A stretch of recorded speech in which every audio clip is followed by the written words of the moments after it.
Well, Alabama is poised to dominate these next few weeks when it comes to recruiting.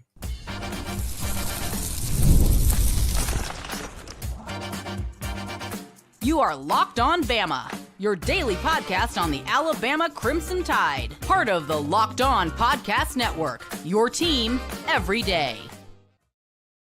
Hey, everybody, and welcome back into Locked On Bama, AHSA Radio Network's Luke Robinson. That's me. Alabama internet legend Jimmy Stein. Well, he can't be with me today, but that's okay. He's got a well-earned vacation, as you all well know. This episode is brought to you by Gametime. I want to thank Gametime for joining and sponsoring the program, and want to thank you every day for being here every day. Thank you newbies for being here today, and thanks to everybody for making this your first listen every single day. You guys are the best, and I've said that a million times, and it still rings true.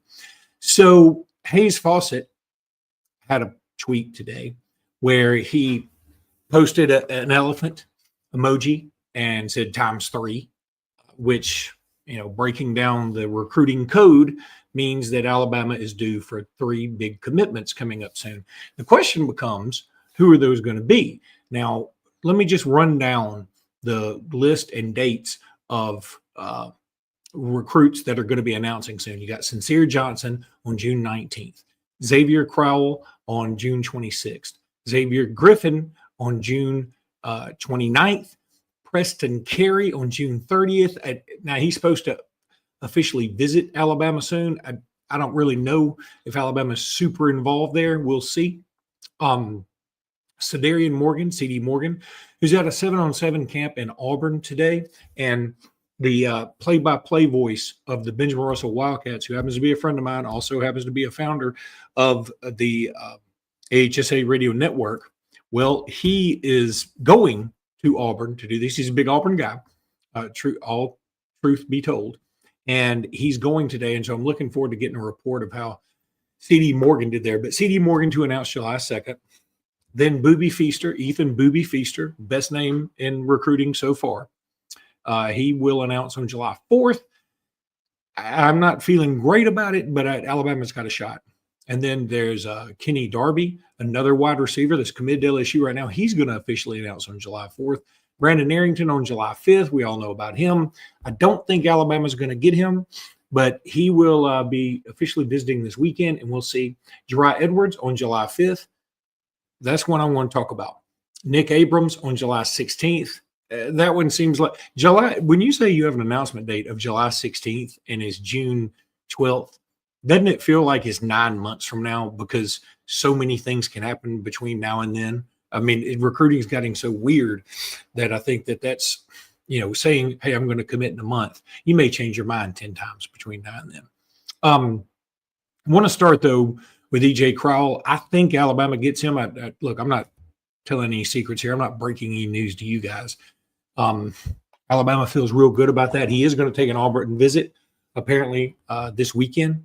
And so more power to him. I think Landon Duckworth, the quarterback of that Jackson team, and that Jackson team is absolutely fabulous. He will be on the visit too. Will that have any effect? I don't think so. I think E.J. Crowell is going to Bama. And in fact, unless Auburn comes with a pretty big offer for Landon Duckworth, I think Landon Duckworth will be going to South Kakalaki, where he was committed at one time. So I think that's one of the guys that Hayes Fawcett was alluding to in his very cryptic tweet. Xavier Griffin on June 29th, I also think is one of the guys. Now, ever since he decommitted from USC, people thought it was definitely going to be Alabama. I also think that. Jimmy also thinks that. So that's positive. Then there's Cedarian Morgan on July 2nd. Look, I think it's going to be Alabama there too. I know he's going to visit Auburn, I believe, this weekend. He's at Auburn right now for that 7-on-7 tournament that I mentioned. And I think that it just comes down to, I think Alabama has been on him the most. I think he's got a lot of Alabama connections, and I think he ends up committing to Alabama. Now, will he ultimately sign with Bama? I'm going to say yes, but I know there's some folks out there, especially on various Auburn boards, that believe he could ultimately flip. I think one of the other names that I didn't mention on here is Brian Williams Jr. That's a guy that it feels like Alabama's got the lead for now big time. That's another wide receiver. That's why I'm also less confident in Booby Feaster and Kenny Darby. I think that the wide receiver class for Bama is probably going to end up being C.D. Morgan and Brian Williams Jr., which I'm thrilled with. I think that's a great pair of wide receivers for this class. And you don't need a ton of wide receivers in this class. But I'll say this. If you can get Booby Feaster, you get Booby Feaster. Same may be said for Kenny Darby, but I definitely believe that when it comes to Booby Feaster. Another interesting note, not that I think it's going to affect Alabama at all, but Tristan Keys was supposed to be in Auburn for a visit. If C.D. Morgan isn't the number one receiver in the class, Tristan Keys is. He's committed to LSU right now, and he canceled that visit. I just find that interesting. And what it may mean is Auburn may go even more full court press on C.D. Morgan. I don't think it's going to matter. I honestly don't. I feel like C.D. Morgan ends up at Bama regardless. But it may force Auburn's hand a little bit because, frankly, I love Landon Duckworth. Going back to him for a second, I know Alabama's not involved. It makes sense Alabama's not involved. And you ask, well, how's that? I mean, he's the number one quarterback in the state. He's a top 50 player in the country, probably top 60. So why does it make sense Alabama's not involved? Well, Alabama's got Keelan Russell. They got Ty Simpson potentially for 2 years. They got Austin Mack for God knows how long. They got Keelan Russell. He just got there. So Landon Duckworth commands a pretty penny. So why do you want to spend a lot of money on a quarterback like that, even though he's in state, even though he's a very good player, when you could use that money for some other position of need? If you believe in Ty Simpson, if you believe in Keelan Russell, and if you believe in Austin Mack, and then you believe you can get a Jet Tamala, you can get a Matt Ponatowski. Okay, I think that's the route you go. They're probably a little bit cheaper, maybe a little less likely to be worried about playing immediately. And so I think all that's interesting. But going back to Duckworth for a second, I think he's awesome. I would hate to see him go to Auburn because I think he can be a good quarterback. But Auburn's also got Deuce Knight. They also have Jackson Arnold. Who knows how long those two will be there, obviously, in this transfer portal world. But I feel like if Auburn were to get him, that would help them. And it feels like Auburn's putting the full court press on him because they need a win in recruiting. And it's going to be a nice notch in the belt. And again, I love Landon Duckworth. If times were different, I'd be all on board for him signing with Alabama. I think he's a really good player. In the end, I think he's going to go to South Carolina, and that's where he was committed for some time. But going back to my predictions for who Hayes Fawcett was talking about in his tweet, I'm going to go with C.D. Morgan. I'm going to go with E.J. Crowell, and I'm going to go with Brian Williams Jr. potentially, and Xavier Griffin. Those are the four. Now, he said times 3, but I'm sort of hedging my bets and saying I think he's thinking of 3 of those 4. But I believe Alabama gets all 4. Now, one name that I didn't include is Sincere Johnson. I sincerely, no pun intended, want him in this class. I truly believe he's going to end up at Ohio State. I think this is sort of like a dude in Tuscaloosa that grew up an Alabama fan. It comes down to Bama and Ohio State. And in the end, he just can't leave. That's what I think this is going to be. So, again, no hard feelings. I would love to have Sincere Johnson, but I just think in the end, Ohio State's going to be too much to pass up. All right, we're going to talk about some kickoff times and what all this means when we come back. Got to tell you about Gametime, though. Y'all know I love Gametime. Gametime's the best. It's the one sponsor that we have that, like, I've used the most of. And so I don't even look at the live reads. I don't. I just tell you how much I believe in Gametime. I've used them a lot. Jimmy and I are not very good. We're not very tech savvy, right? So we need ease when it comes to technology. And Gametime makes it so easy to save money. It makes it so easy to see where you're going to be sitting. Makes it so easy to have a good time at the game you're going to, whether it's basketball, football, NFL, NBA, Major League Baseball, college softball, whatever. And I've used Gametime for all of those things. So I can tell you beyond the shadow of a doubt that I love Gametime, and you need to go to Gametime and use code LOCKEDONCollege for $20 off that first order. Most of y'all probably used Gametime already because a lot of you tweet at me or DM me and say, hey, I used Gametime and it was great. And you're right. And I am right. I'm not right a lot, but I'm right about this. Gametime's the best. You will love it. You'll get to see where you're sitting. And I'm telling you, I've used it for a lot of different things, including concerts, including comedy shows, including NFL and college baseball, everything. And I love it. And you'll love it too. Go give it a try. That's Gametime. Go try it. Okay.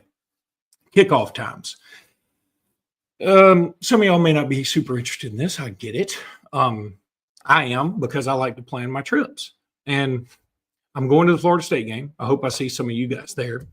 And it's going to be 1,006 degrees. But that's okay. And it's going to be 2:30 in the afternoon. Again, okay. So I'll get to watch Clemson LSU on the way home. Thrilled about that. In the car. I won't be driving.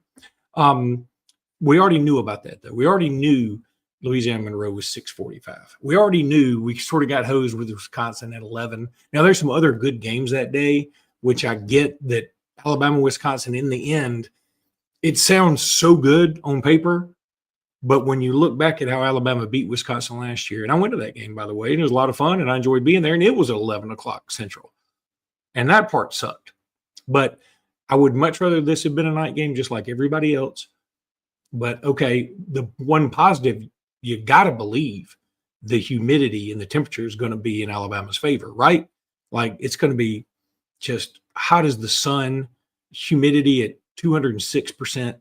And Wisconsin's not used to that. We are. That's got to help. So then you got Georgia at 6:30. That's probably the game of the year all the way around. Vanderbilt is one of those flex times. Okay. Whatever. I kind of hope it's a night game because I kind of want us to be fired up for it. I hope it's not an 11 o'clock or something like that. And I don't think it will be. I think it's afternoon or night. Missouri, and again, that's another game I'm planning on going to at 11 o'clock in the morning. I'm like, oh my God. I mean, I know that we're supposed to be happy about that as the visitor, because as the visitor, you always want to be at 11 o'clock game, right? Because you're thinking, okay, the crowd won't be quite as inebriated, lubricated, whatever you want to say. And maybe the home team isn't quite as fired up. Now, Missouri's pretty good this year. I don't think they're as good as they were last year. And Alabama should handle them no matter the time of day. 11 o'clock, boy, I'm trying to plan this trip and like going to fly into St. Louis probably. And then, so because we're going to stay in St. Louis, right? I mean, that's what you do. You don't stay in Columbia. And then you got to drive all the way over there. You got to get up at the crack of dawn. And I don't know about that. Tennessee game's probably going to end up being at night. It got it listed as a flex. South Carolina, I would bet, is going to be at night. Now, that's going to be fun. Now, I'm assuming South Carolina is going to be very good. Maybe they fall off a cliff a little bit. But South Carolina at night, if you've never been to a South Carolina game in Columbia, even when they're not good, the crowd's a lot of fun. The towel waving, the whole thing, highly recommend that. LSU at night, certainly no-brainer, awesome. Oklahoma, probably going to be at night too, is my guess. Now it could be at 2:30, but I think the Oklahoma game could be very big. I'm looking at Oklahoma this year, and I'm seeing more and more people high on them, and I'm beginning to get high on them. I mean, that John Mateer guy's good. I know they lost their best wide receiver to LSU, but they still got some dudes. And people forget when we played them last year, maybe y'all don't forget, that they had so many wide receivers beat up that it makes the loss worse than we remember. We should have beaten them 24-3 rather than lose 24-3. And they just didn't have any receivers out of anything.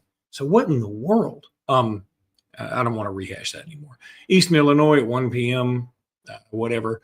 At Auburn, 2:30 or 7 o'clock.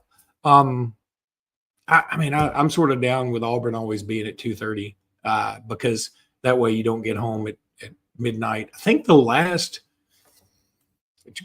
in the comments correct me if I'm wrong. The last Iron Bowl that had a nighttime kickoff was that 2014 game. And that's when Amari Cooper went nuts. Blake Sims had a great game. Sammy Coates had a big game for Auburn. Derrick Henry scored late, ended up being 55-44. It's the highest scoring Iron Bowl, I think, in history. I mean, 99 points, a lot of points.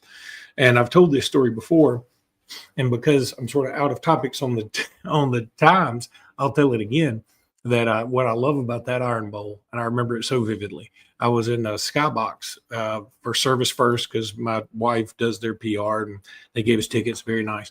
And there was somebody in front of us that was an Auburn fan, and she was with her husband and then another couple who were Alabama fans. And if you remember, Auburn was beating us pretty good in that game. And she turned to her friends and said, listen, no matter what happens, let's all have fun. And after the game, no matter who wins, we're all going to go out and have fun together as just friends, right? Well, Alabama comes back and wins 55-44, but she never even got to see the score get to 55-44 because she had already stormed out with her husband with 5 minutes to go. She was so mad about the outcome, so or inevitable outcome. So I've always appreciated that moment. There's nothing better, like my mom used to say back in the day when I was growing up in Ellick City, and she'd go to the corner of 63 and 280. You take Highway 63 down to Lake Martin, and there's a convenience store right there. And she said her favorite thing to do when Auburn lost was to sit there and just watch Auburn fans scratch that tiger paw off their face when they lost a game. I know some of y'all may think that's sad. That's my mama, and I'm down with it. I feel her.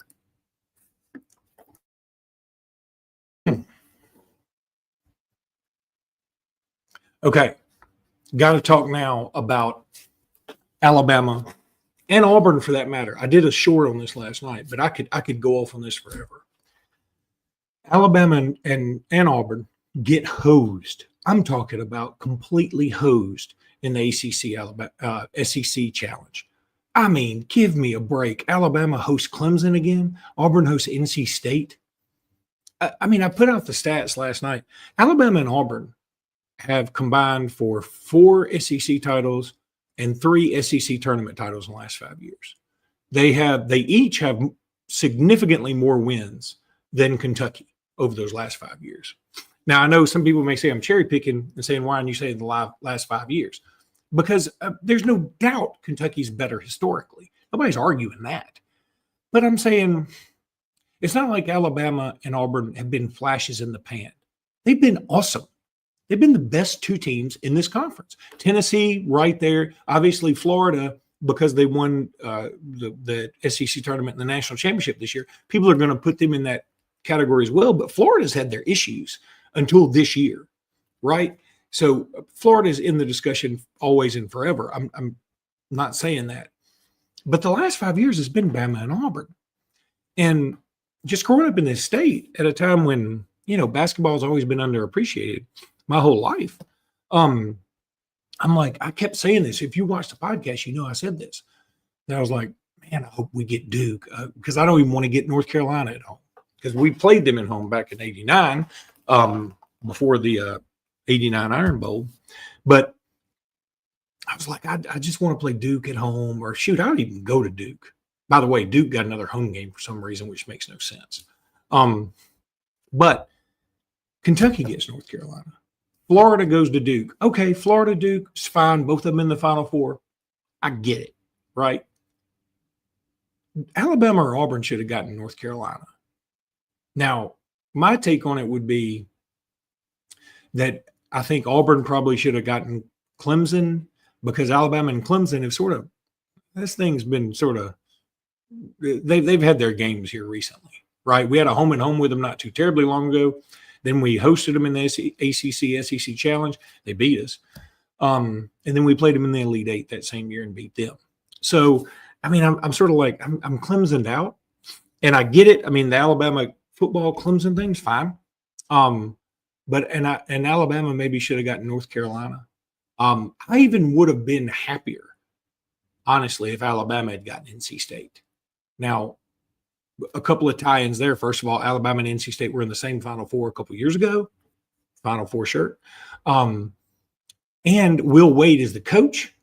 So I think that, the Will Wade Alabama dynamic, the fact that no Alabama fan likes Will Wade, it seems a little bit more fun. And then also Auburn and Clemson are sort of mirror image schools. And so I thought that would have been better. But, again, I just why and Justin Clayton, our resident Auburn fan, chimes in, he'd rather have NC State. And I get it from the perspective of you want to win, right? And I think it's easier to beat NC State, easier to beat Clemson than it is easier to beat Duke or North Carolina. But I think Alabama and Auburn deserve their shot in the limelight. They've earned this. And the fact that the leagues don't respect that is bothersome to me, because they're treating them like, okay, we sort of threw y'all a bone last year, sending Auburn to Duke and Alabama to Chapel Hill. I mean, I just don't like that attitude. I mean, I would have even preferred, here's what I would have preferred. Either we get a North Carolina or a Duke, or Alabama and Auburn go way down the totem pole. What they've done is put it in the worst position, like teams that are pretty good, but not super sexy. Again, I'm not trying to downplay NC State. They went to the Final Four a couple years ago, but last year they stunk. Clemson they've been much improved, but Alabama and Clemson, that's old hat. So that's what I'm saying. Virginia and Auburn, Justin Clayton brings that up. Virginia and Auburn, how cool would that have been? I would have taken Virginia and Bama. Georgia Tech and Auburn, somebody brought that up. That would have been fun. Any of those. I would have taken Alabama, Florida State. Think about Alabama and Florida, or Alabama, Miami. You've got a Florida State transfer on the roster now. You got a Miami transfer on the roster now. I think those would have been fun. I feel like this was the laziest way to do the SEC ACC challenge. And I just, again, Alabama and Auburn they each deserve more credit than what they've been given. And I know this is Locked on Bama, but at the same time, I'm trying to be real here. Auburn and Alabama are 1 and 2, pick your order, the last 5 years, and I don't think there's any doubt about it. So I think that this state deserves some respect for that. And I just hate the fact that it feels like they are still being treated as secondhand citizens. And as I mentioned, Duke gets that back-to-back home game. I don't know how they get it. Why? I mean, why do they get that treatment? Well, and if you want to do something different, I mean, how about Duke at Kentucky? That would have been kind of cool. Duke and Kentucky played. Didn't they play last year? Duke had a big lead, and I think Kentucky came back and won. That would have been even more fun. North Carolina feels, they're still a big brand. They always will be. But North Carolina feels kind of like on a downward trajectory right now. Like I didn't even have as much fun last year beating North Carolina at Chapel Hill as I probably should have, because they just weren't a great team, and you could see it. But the branding is what's so important. And Alabama hosting North Carolina, Alabama hosting Duke, or Alabama even hosting Virginia, like that would have even been cool, because you got this Virginia team that double dribbled their way into a national championship against your arch rival. And so, I mean, Auburn fans probably have a tough time deciding who to pull against. They really wouldn't. They'd pull for Virginia, but you know what I'm saying.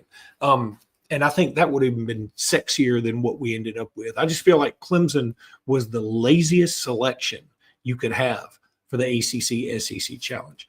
Now, having said all that, still super excited about the season. I know Alabama's got a top 20 player in the country that has lined up a visit. Yay Alabama is doing a great job. If you aren't following Yay Alabama on Twitter, you should be, because they're doing a fantastic job of updating visits, basketball, football, whatever. And they do a marvelous job. You should also be following Hayes Fawcett. Look, some Alabama fans have killed him in the past because he seems to have some schadenfreude when it comes to Alabama getting bad news. But, he tweeted some really good stuff today that got a lot of Alabama fans excited. So highly recommend you go follow him. Go follow Jimmy at QB_country.